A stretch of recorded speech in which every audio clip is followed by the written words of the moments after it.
Every time you reach for your phone, every time you scroll, snack, shop, or binge, your brain releases the same chemical that drives every addiction on earth. It's called dopamine. It feels good, it gives us pleasure, but silently, it's destroying our ability to feel it.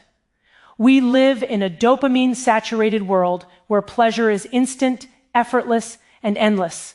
But the cost of constant pleasure is deep, invisible pain. The human brain was designed for survival, not indulgence.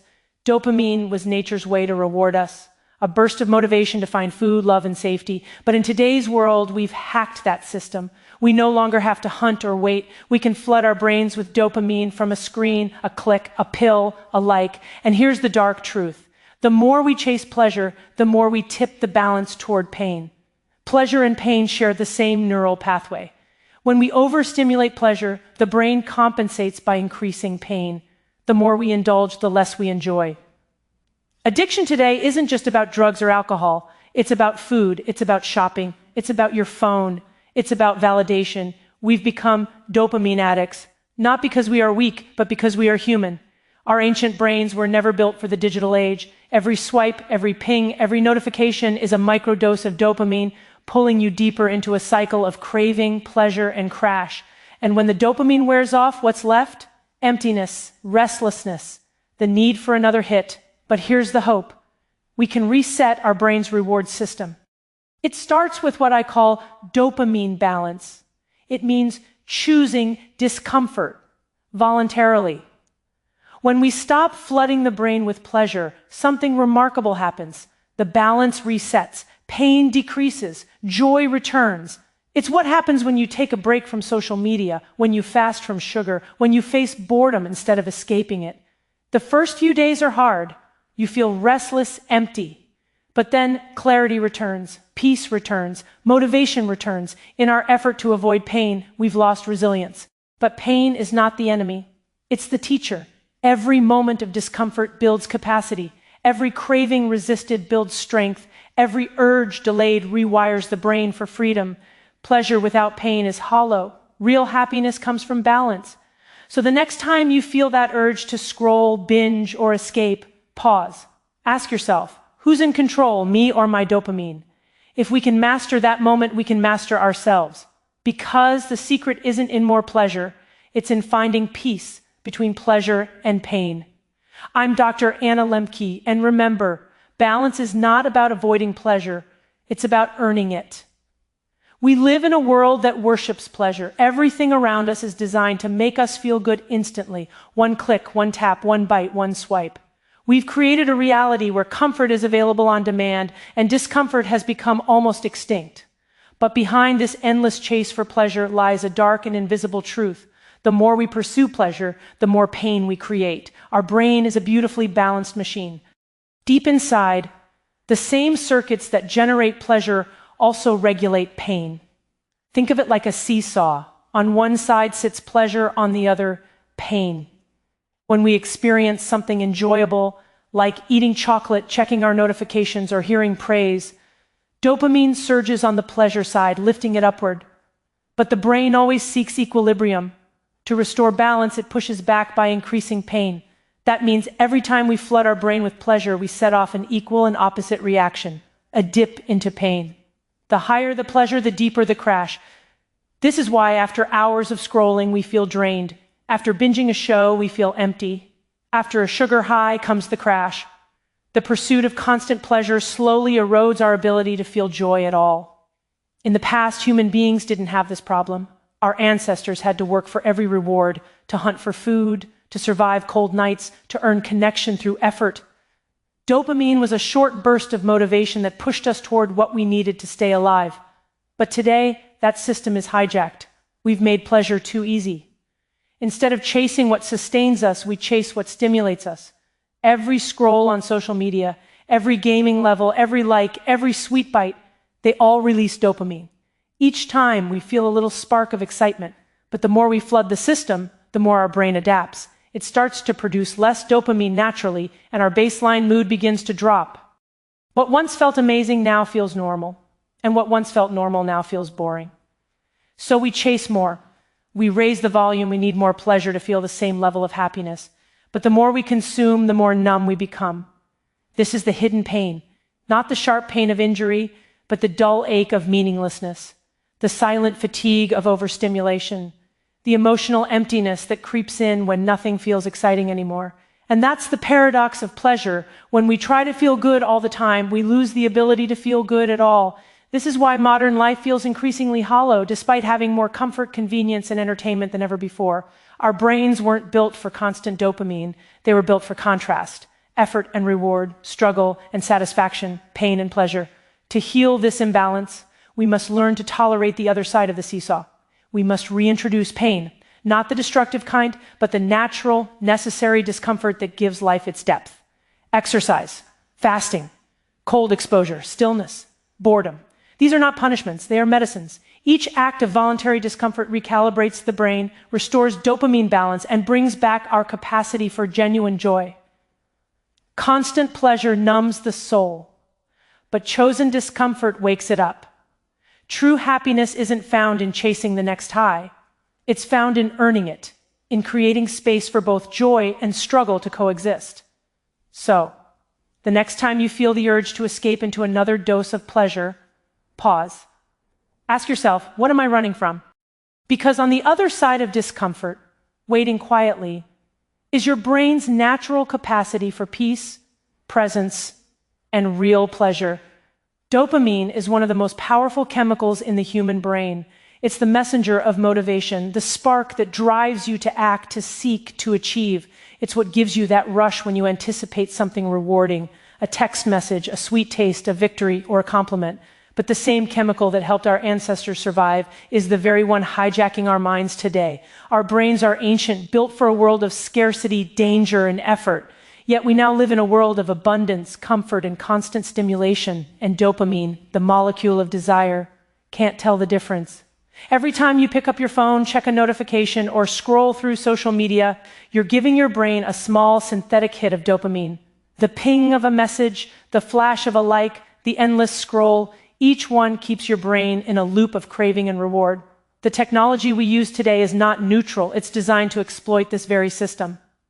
Companies spend billions of dollars studying how to keep you addicted, how to keep you clicking, how to keep you coming back for that next hit of dopamine. The more you consume, the more data they collect, the more control they gain, and the less control you have over yourself. This isn't just about technology, it's about every source of instant gratification that surrounds us. Processed food, online shopping, streaming entertainment, pornography. Each offers an easy, immediate dose of dopamine. You don't have to work for it, you don't have to wait for it, and that's the problem. The brain's reward system was never designed to handle this much stimulation. Dopamine is meant to be released in short bursts, followed by rest and recovery. But when it's triggered over and over again, day after day, it begins to malfunction. Imagine your brain as a delicate balance scale. Every surge of dopamine tilts it toward pleasure, but the brain, always striving for equilibrium, pushes back with pain. The more we stimulate pleasure, the stronger the counterforce becomes. Over time, the brain adjusts by producing less dopamine and reducing the number of dopamine receptors. This means that the same activities that once brought joy now bring less satisfaction. You start to feel bored, irritable, anxious. You crave more stimulation to feel the same pleasure, but the more you chase it, the emptier you feel. This is the essence of addiction. It's not just about drugs or alcohol. It's about a brain trapped in a loop of craving, consumption, and crash. The hijacked brain is restless. It constantly seeks something new, another notification, another episode, another distraction. And because we live in a world that offers infinite options, it never has to stop. But what we don't realize is that every moment of instant gratification robs us of the ability to experience deeper, lasting fulfillment. When dopamine rules your life, silence feels uncomfortable, stillness feels unbearable, and boredom feels like pain. You lose touch with what truly matters because your brain has been rewired to seek only the next hit. Breaking free from this cycle doesn't mean rejecting pleasure altogether. It means regaining control over when and how you experience it. It means learning to wait, to earn, to delay gratification. It means recognizing that your brain's greatest strength Its capacity for desire can also be its greatest vulnerability. The goal isn't to eliminate dopamine, but to reclaim it, to use it wisely, intentionally, instead of letting it use you every time you pause before opening an app, every time you choose a walk over another scroll, every time you tolerate boredom instead of escaping it. You're training your brain to reset. You're restoring its balance. You're reclaiming your freedom from the algorithms and impulses that hijack it. Because in the end, mastery over dopamine isn't about resisting pleasure, it's about owning it. When you take back control of your attention, you take back control of your life. Balance is something we talk about often, but rarely understand. We think of it as moderation, as keeping everything in check, but in truth, balance is a biological necessity. Our brains are wired for it. Deep within us exists a fragile system that constantly seeks equilibrium between pleasure and pain, between reward and rest, between desire and satisfaction. When that balance is disrupted, our sense of peace, focus, and meaning begins to crumble. In today's world, everything pushes us toward excess. The modern environment doesn't invite balance, it destroys it. Every advertisement tells you to want more. Every app is designed to keep you hooked. Every comfort is a few clicks away. You can order food, attention, entertainment, and validation without leaving your chair. The more convenient life becomes, the less we tolerate discomfort. The less we tolerate discomfort, the more we depend on stimulation to feel okay. And that is where balance breaks down. The human brain was never designed for constant pleasure. Dopamine, the chemical that motivates us to pursue rewards, is meant to rise and fall. When we eat, rest, connect, or accomplish something meaningful, dopamine increases briefly, then drops back to normal. That rise and fall is what gives us the contrast between satisfaction and contentment. But when pleasure is constant, when we keep hitting the dopamine button, the brain doesn't have time to reset. It becomes desensitized, and the reward no longer feels rewarding. What once gave joy now feels flat. What once excited us now barely moves us. And when pleasure no longer satisfies, the absence of it feels like pain. The brain, trying to compensate, tips the scale toward discomfort. We become anxious, irritable, restless, unable to sit still.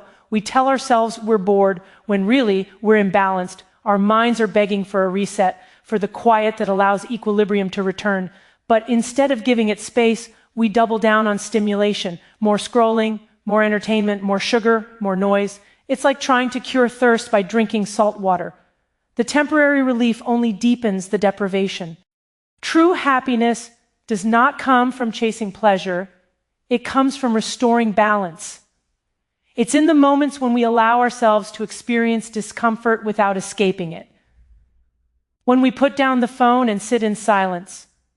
When we feel hunger and choose not to instantly satisfy it. When we rest without distraction. These small acts of restraint help the brain find its natural rhythm again. Pain and pleasure are not enemies, they are partners in a delicate dance. One gives meaning to the other. Without effort, reward loses value. Without limits, pleasure loses flavor. When you begin to live with this awareness, life starts to feel different. The highs become less frantic.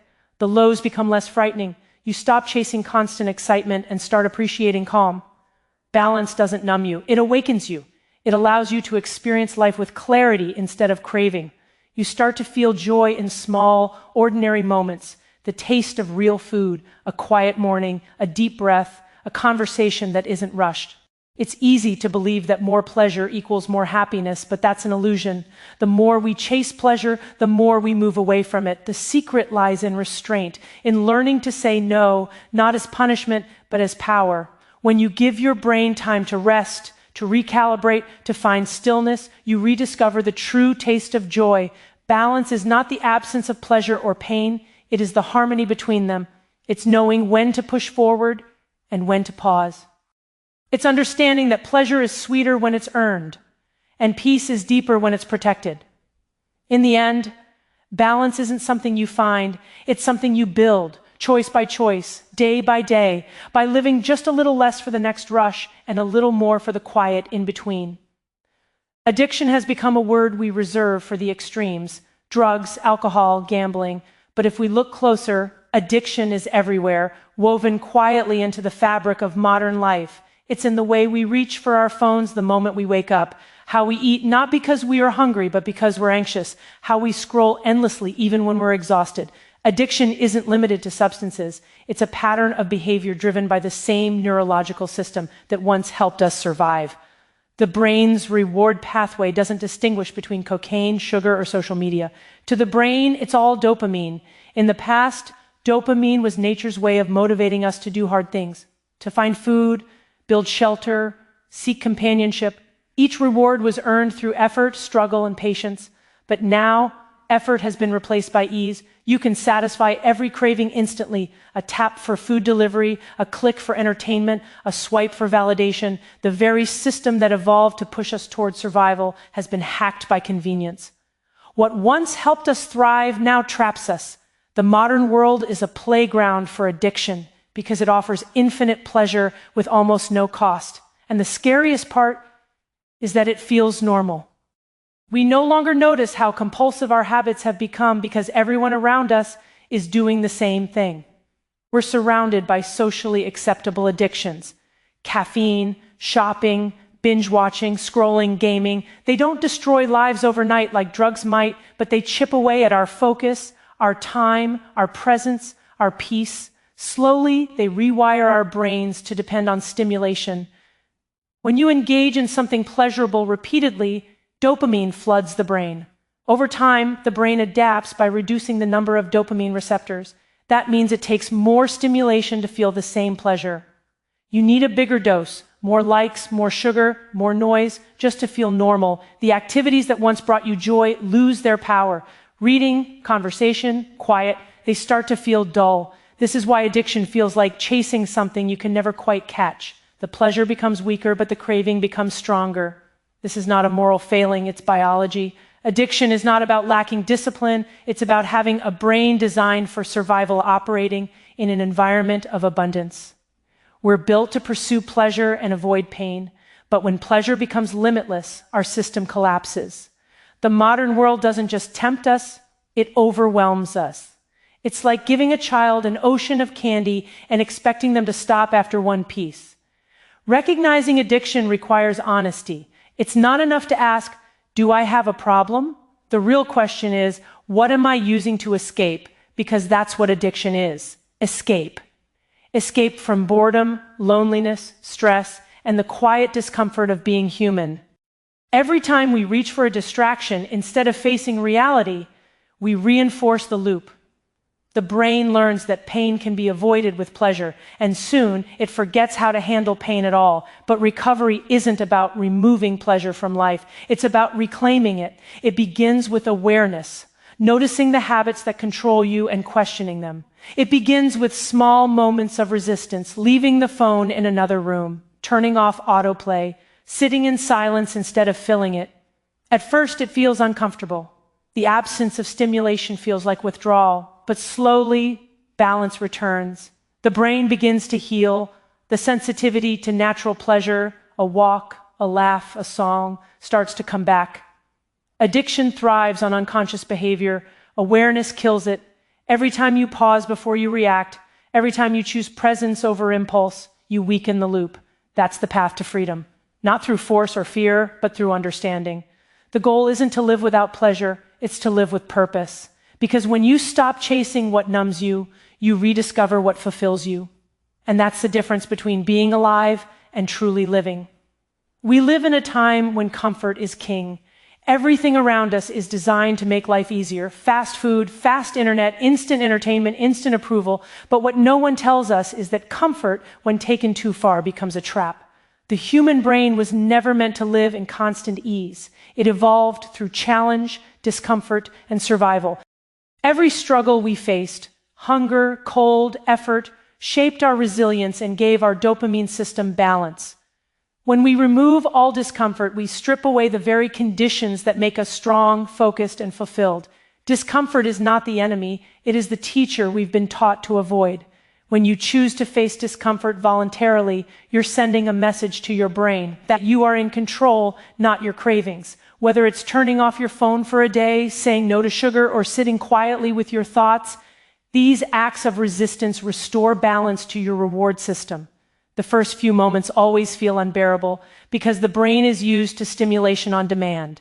It panics when the constant flow of dopamine stops. But this initial pain is the gateway to freedom. When you resist the urge to seek instant pleasure, your brain recalibrates. The dopamine receptors that were once overwhelmed start to recover. Simple things that used to feel boring, a conversation, nature, a walk, reading, begin to bring genuine satisfaction again. The emptiness you tried to fill with screens or sweets slowly fades, replaced by a quiet sense of control. This is the paradox of pleasure. To feel more of it, you must sometimes embrace less of it. Discomfort also builds discipline, the most underrated form of power in the modern world. Every time you choose the harder path, you strengthen the part of your brain responsible for self-control, the prefrontal cortex. It's like training a muscle. Each small act of restraint, whether skipping a dopamine trigger or facing an unpleasant emotion, adds to your inner strength. You start realizing that you don't need to run from pain or distract yourself from it. You can face it, sit with it, and learn from it. That realization changes everything. We've been conditioned to think that happiness means feeling good all the time. But true happiness isn't constant pleasure, it's balance. The happiest people aren't the ones who avoid discomfort, but the ones who can move through it with grace. They know that short-term pain often leads to long-term peace. Think of a workout. Your muscles ache, your lungs burn, but you grow stronger. The same principle applies to your mind. Mental and emotional discomfort is the resistance that builds resilience. Choosing discomfort doesn't mean seeking misery. It means practicing awareness. It means recognizing when you're chasing a quick hit of dopamine and deciding to pause instead. It's choosing to fast from things that numb you, not to punish yourself, but to remind yourself of your strength. These moments of self-restraint reset your baseline for pleasure. They help you rediscover the beauty in small, real experiences. A sunrise, laughter, stillness, things that no algorithm can replicate. When you embrace discomfort, you reclaim your freedom. You stop being a slave to impulses, habits, and algorithms designed to keep you hooked. You begin to act out of intention rather than compulsion. You understand that discomfort is not a sign of weakness, but proof that you are alive, growing, and evolving. In a world that promises endless comfort, the bravest thing you can do is to choose challenge. Turn off the noise. Sit in silence. Let your mind crave, ache, and adapt. That's where transformation begins. Not in the moments of pleasure, but in the spaces between them. Discomfort is not the end of joy, it's the doorway to it. And once you walk through that doorway, you realize that the strength, peace, and balance you've been searching for were never lost. They were waiting on the other side of your comfort zone. Freedom and self-mastery are concepts that sound abstract until you realize that they live in the small, everyday choices you make. Every time you react automatically to a craving, a notification, or an impulse, you are surrendering a piece of your control. Dopamine, the chemical that drives desire, is constantly pulling at you, urging you to seek pleasure and avoid discomfort. Left unchecked, it can dominate your behavior, making you feel like you are in control when in reality, you are being led by a chemical response in your own brain.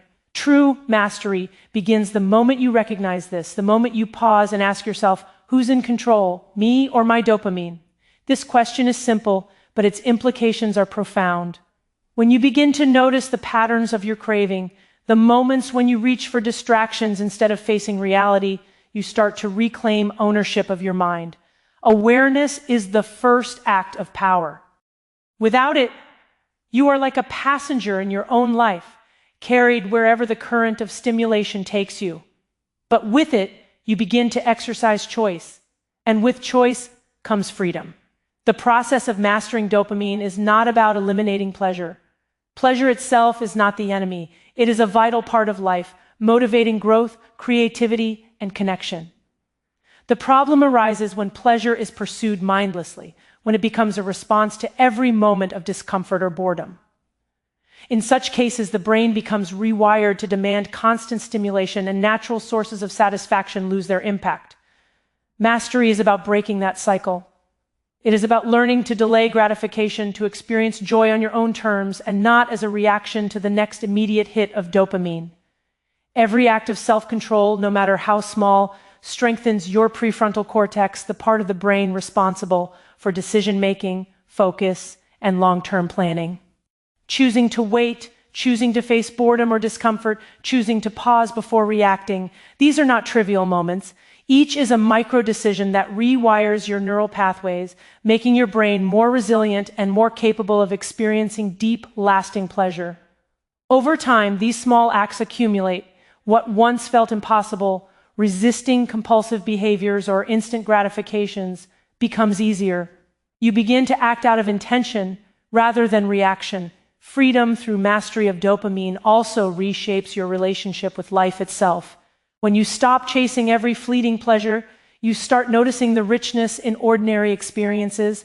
Conversations become deeper, food tastes more flavorful, nature feels alive.